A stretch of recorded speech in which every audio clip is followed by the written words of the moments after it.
সেখানে আমি 7 বছর ধরে কোথায় থাকি সেই তথ্য তাদের কাছে নেই। তো যাই হোক, তাদেরও চাকরি করতে হবে, তারা একটা নোটিশ দিয়েছে, নোটিশটা রিসিভ করেছি এবং পরবর্তীকালে আমি নোটিশ পড়িনি এখন, যেহেতু অনেকক্ষণ ধরে অপেক্ষা করেছি, রিসিভ করে ছেড়ে দিয়েছি এবং তার যা উপযুক্ত ব্যবস্থা আমি আমার আইনজীবীর সাথে কথা বলবো এবং আমাকে যদি কোথাও কোনো সহযোগিতায় দরকার পড়ে তাকে আমি যাব। হাইকোর্টে তো আপনি আগে রক্ষা কবচ নিয়েছেন, এটার জন্য কি আপনি আবার হাইকোর্টে মুভ করবেন যদি দরকার হয়? আমি নোটিশটা পড়িনি এখন, আমি পড়ি, আমি খালি রিসিভ, আপনারা দেখবেন আমি রিসিভ করে আপনাদের সাথে কথা বলতে। আইনি সহায়তা নেবেন? নিশ্চিতভাবে আমার আইনি সহায়তা নেওয়ার অধিকার আছে এবং আমি আমার আইনজীবীর সাথে কথা বলবো, তারা যে পরামর্শ দেবে। এবং আমার তো লোকানোর কিছু নেই। আমি বিগত দিনেও যখন আমাকে ইডি, সিবিআই, এমনকি দিল্লিতেও ডেকেছে, আমি সবসময় তদন্তে সহযোগিতা করেছি, কোঅপারেট করেছি। এখানেও আমাকে যখন ডেকেছে নবজোয়ারের সময়, আমার পদযাত্রা আটকে, কর্মসূচি আটকে, একবার সিবিআই ডেকে পাঠিয়েছে, একবার ইডি ডেকে পাঠিয়েছে, আমি গেছি। আমি সব মিলিয়ে কিছু না হলেও প্রায় 10 থেকে 12 বার দিল্লি, কলকাতা মিলিয়ে এদের কাছে অ্যাপিয়ার করেছি। আমি তো কোথাও পালিয়ে যাইনি। আজকেই আপনার ঘোষণা বিভিন্ন জায়গায় আপনি যাওয়ার কথা, সেখানে আজকেই এই সিআইডি কি বলবে? না, সে তো রাজনৈতিক এগুলো নিজেদের স্বার্থ রয়েছে, সে কারণে অপব্যবহার, ক্ষমতার অপব্যবহার যদি কেউ করে, ক্ষমতায় বেশি দিন তারা টেকে নেই। আপনি কি কর্মসূচিতে যাবেন? আমি নিশ্চিতভাবে আমার পূর্ব ঘোষিত কর্মসূচি রয়েছে। আমি বেলেঘাটাতেও গেছিলাম সকালে, আমার বিকেলে সোনারপুরে যাওয়ার কথা রয়েছে। যদিও ওখানে ওরা একটা অশান্তি তৈরি করার চেষ্টা করছে এবং যারা এলাকায় যারা ভিকটিম ফ্যামিলি, তাদেরকেও বিভিন্নভাবে শাসানো হয়েছে। আমি বেলেঘাটাও বিশ্বজিৎ পটনায়কের পরিবারের সাথে দেখা করলাম, ওদেরকেও যেভাবে ভয় দেখানো হচ্ছে। ওদের বাড়িতে গিয়ে আমি যখন বেলেঘাটার পার্টি অফিসে ওদের সাথে মিট করি, ওই সময়টাতেও ওদের বাড়িতে গিয়ে বিজেপির কিছু লোকেরা ধমকাচ্ছে, চমকাচ্ছে এবং পুলিশ নীরব দর্শক, তাদেরও চাকরি বাঁচাতে হবে, সুতরাং কিছু করার নেই। কিন্তু আমরা এই লড়াইয়ের ময়দান থেকে সরবো না। এসব করে আমাকে আগেও দমাতে পারেনি, আমি আগামী দিনেও মাথা নত করার ছেলে না। আপনারা কেএমসি নিয়ে আমাকে প্রশ্ন করেছেন যে কেএমসি আমাকে নোটিশ দিয়েছে। কেএমসি যে নোটিশ দিয়েছে তার রিপ্লাই আমি ইতিমধ্যেই দিয়েছি এবং গতকাল আমরা হাইকোর্টেও মুভ করেছি, কোর্টে কেসও ফাইল করা হয়েছে। যদি কেউ ভাবে যে ডেকে, ভয় দেখিয়ে, চমকে, জোর জবরদস্তি ফেক কেসে ইমপ্লিকেট করে জেলে ঢুকিয়ে আমাদের মাথা নত করবে, আমরা ওই ধাতুতে তৈরি নই। সবাই অমিত শাহর পদলেহন করে বিজেপিতে যোগদান করে নিজেদের রাজনৈতিক স্বার্থ চরিতার্থ করতে বিজেপিতে যায় না। যাদের মাথার উপর 2, 3, 4টে করে সিবিআই, ইডি কেস ঝুলছে, যাদের মাথায় 2, 3, 4টে করে ইডি, সিবিআই কেস ঝুলছে, তারা আজকে দুর্নীতি নিয়ে যারা তৃণমূলকে চোর বলে।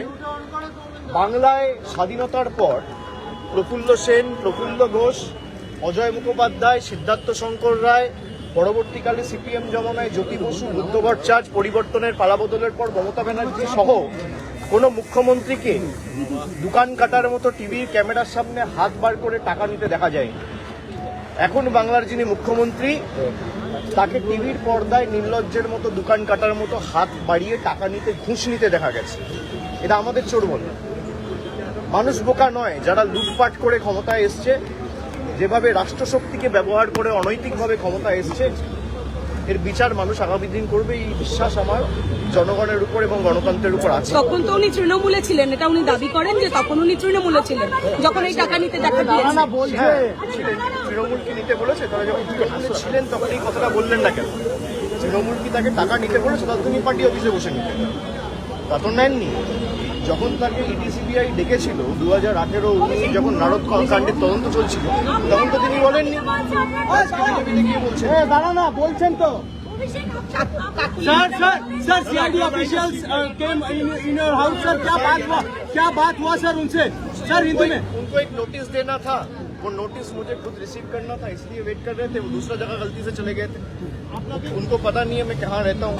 तो मैंने आप लोगों के द्वारा ये बोला कि किसी को अगर नोटिस देना है तो मैं यहाँ हूँ, वो आ जाए और नोटिस दे दे। सर क्या कहेंगे जो নোটিস করিনি, আপনাদের সামনে পুরোটাই ক্যামেরায় রেকর্ডেড। আমি নোটিশটা নিয়েছি, একটা রিসিভিং কপি সই করে ওদের দিয়েছি একটা কপি আমার কাছে রাখা রয়েছে, আমি না পড়ে আপনাদের সাথে কথা বলছি। আমি পড়িনি, আমাকে যদি ডাকা থাকে আমি আমার যে লয়ার রয়েছে বা আমার যে আইনজীবী রয়েছে তার সাথে কথা বলে আগামী পদক্ষেপ ঠিক করব। আমি বিগত দিনেও আমাকে যখন ইডিসিবিআই ডেকেছিল আমি তো কোথাও পালিয়ে যাই, আমি তো ঘাট বাঁচাতে অন্য রাজনৈতিক দলের সাথে যাইনি।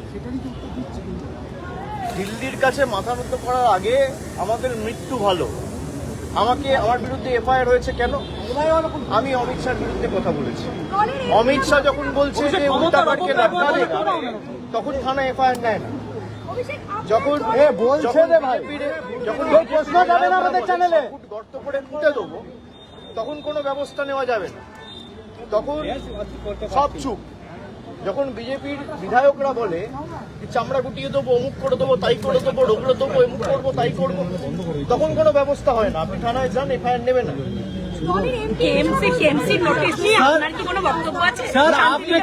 আমার থেকে শুনুন, কেএমসি একটা নোটিশ দিয়েছে যে আপনার বাড়িতে ডিভিয়েশন আছে, এবং আমাকে যে নোটিশটা দিয়েছিল ওখানে লেখা রয়েছে enclosed, please find the brief with regard to the deviation and other details. কিন্তু কোন রকম কোনো ব্রিফ বা কোনো ডিটেলস আমাকে জমা দেওয়া হয়। আনন্দবাজার একটু নামাবো, পুরো ক্যামেরা ঘিরে গেল। যখন তারা নোটিশটা সার্ভ করতে এসেছিল আমার কাছে পুরো সিসিটিভি ফুটেজ রয়েছে যে তারা কোনো ডিভিয়েশন বা ব্রিফ ছাড়া খালি নোটিশটা লাগিয়ে চলে গেছে। আমি তার রিপ্লাই দিয়েছি এবং আইনত আমি টেক আপ করে গতকাল হাইকোর্টে মামলা ফাইল করেছি।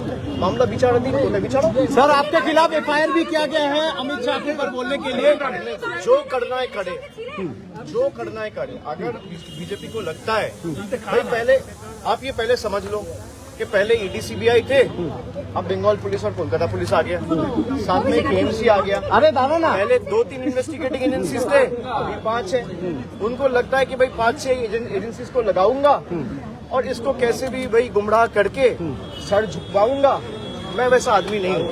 आप गला भी काट देंगे, आप कुछ भी कर दो, आपको 10 बार सोचना पड़ेगा, आपको 7 बार जन्म लेना पड़ेगा मुझे झुकाने के लिए।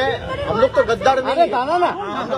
আরে ক্ষমতা থাকলে গ্রেফতার করে নিয়ে যান, আপনি কি ভাবেন আমাকে? सर सर আমি আইনত লড়বো, আপনি ফলস কেসে ইমপ্লিকেট করে আমাকে গ্রেফতার করুন।